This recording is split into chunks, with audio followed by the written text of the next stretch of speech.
I mean, managing China hasn't been easy. Reassuring Russia hasn't been easy.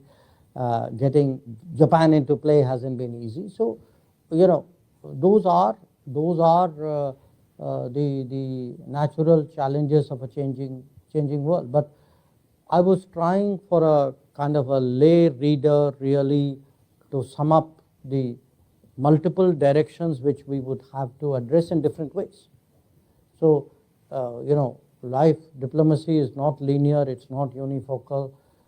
It's also not a zero-sum game. I mean, it's sometimes people think if this relationship is moving better, that means that relationship must be worse. That's need not be the case.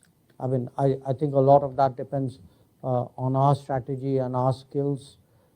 So the thrust of what I was projecting was a kind of a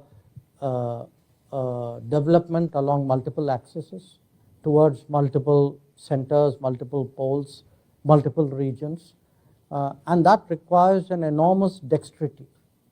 That it's like having multiple balls up in the air and you've got to keep it going. And, well, I'm really getting into mixed metaphors, but it's like a high trapeze act with multiple balls in the air. And, you've got to keep getting better and better at it if you really want to progress. If you evaluate India on its own merits, how much we have progressed, the growth rates which he was speaking about is fantastic. But then you have China, which has risen faster, more dramatically in the same time span. The issue for us today is how do two rising powers in absolute proximity to each other find a modus vivendi in a dynamic situation. That's a very, very complex problem. And in history, actually, there are very few analogous situations. Powers have arisen with a gap or with a space, a geographical space.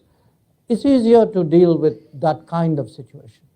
So I was also using the occasion to really send out a message that it's in our mutual interest that we find a way of accommodating each other, because if we do not, the whole idea that, Asia, the rise of Asia is contingent on the two biggest economies of Asia getting along with each other, or the three biggest economies of Asia getting along with each other.